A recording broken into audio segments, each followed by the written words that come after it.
Subscribe کیجئے ہمارے channel کو اور بیل آئیکن کو دبائیے۔ بسم اللہ الرحمن الرحیم۔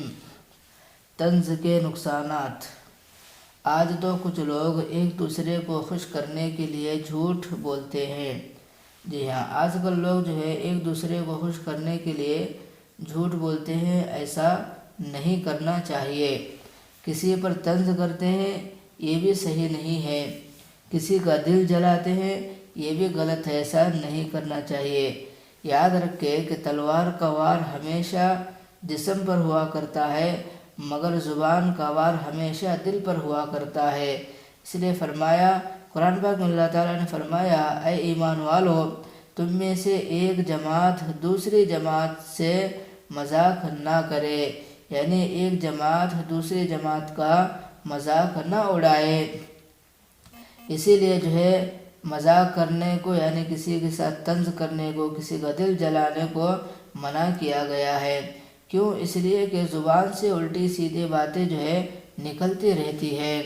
زبان بڑے آرام سے الفاظ تو ادا کرتی ہے، لیکن ان الفاظ کو اللہ رب العزت کے سامنے سچ کر کے دکھانا انسان کے لیے بڑا مشکل ہو جائے گا۔ علماء کرام نے کتاب میں ایسے کلمات نقل کیے ہیں جو کلمات کفر کہے جاتے ہیں، یعنی ان کلمات کو کہنے سے انسان کافر ہو جاتا ہے۔ حیرت کی بات تو یہ ہے کہ ان میں سے کئی کلمات آج کل لوگوں کی زبانوں سے سننے میں آتے ہیں۔ ایک دو مثالیں میں آپ حضرات کے لیے دیتا چلوں کہ کسی نے پوچھا کہ ارے میاں کہاں رہتے ہو؟ جواب میں کہا، جی میں تو فلاں جگہ پر رہتا ہوں۔ پہلے نے سن کر کہا کہ اتنی دور خدا کے پچاوڑے، یعنی اللہ کا نام لے کر اس نے کہا، یہ کلمہ کفر ہے۔ ہم تو ہنسی مذاق میں کہے گئے کہ خدا کے پچاوڑے، مگر کفر کا کلمہ بولا، دل سے ایمان نکل گیا۔ یعنی جب اس شخص نے کفر کا کلمہ بولا تو اس کے دل سے ایمان نکل گیا اور بیوی کو طلاق ہو گئی۔ جی ہاں، جب انسان کفریہ کلمات کہتا ہے یا ایسے کلمات کہتا ہے جو کفریہ، یعنی کفریہ کلمات ہوں گے، تو یہ کلمات کہنے کی وجہ سے اس کا ایمان بھی ایمان بھی نکل جاتا ہے، اور اس کی بیوی کو طلاق بھی ہو جاتی ہے۔ دوسری ایک مثال میں آپ کو بتاتا چلوں، کسی نے کہا کہ فلاں کام تو شریعت کے مطابق ہے، یعنی کسی ایک شخص نے دوسرے شخص سے کہا کہ فلاں کام شریعت کے مطابق ہے۔ دوسرے نے کہہ دیا کہ بھئی اپنے شریعت اپنے پاس رکھ، یہ بھی کلمات کفر ہے۔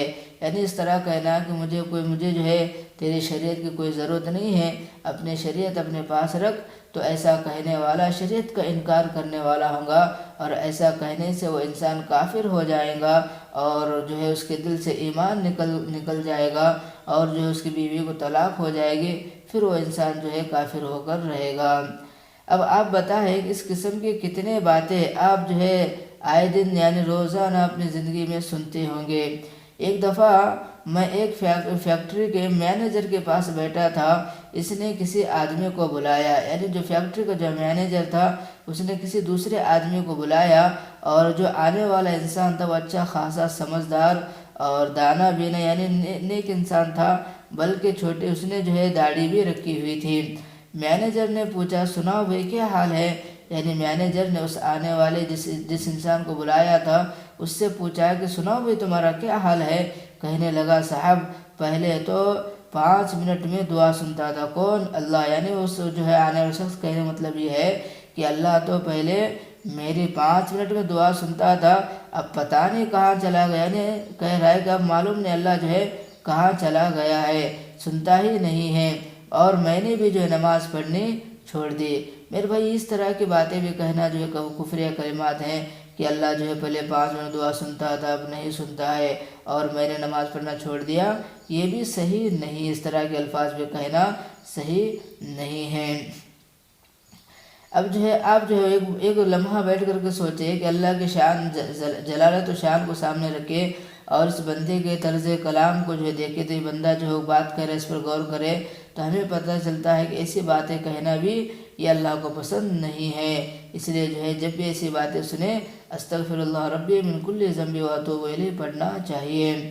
یقین کرے کہ میں نے جب یہ بات سنی مجھے اپنے پاؤں کے نیچے سے زمین سرکتی ہوئی نظر آئی۔ شخص تو بڑے مزے سے کہہ رہا ہے اور ہنس رہا ہے، اور جسے فقط ہنسانے کے لیے معمولی سی بات کی، جیسے کسی کو ہنسانے کے لیے معمولی سی بات کی ہو۔ اس قسم کی باتیں کلمات کفر میں سے ہیں۔ یعنی وہ شخص جو کہہ رہا ہے جب میں نے اس کی بات سنی تو مجھے جو ہے بڑی تکلیف ہوئی، حالانکہ وہ شخص ایسے کہہ رہا تھا جیسے جو کسی کو ہنسانے کے لیے کہہ رہا ہے، لیکن حقیقت جانتا نہیں تھا کہ ایسے کلمات کہنے سے انسان جو ہے کافر ہو جاتا ہے۔ یہی اتنی باتیں نہیں بلکہ ایسے بہت سے ایسے باتیں ہیں، تو اس لیے ہمیں چاہیے کہ ہم جو ہے جب بھی کوئی بات کریں تو سوچ سمجھ کر بات کرنے والے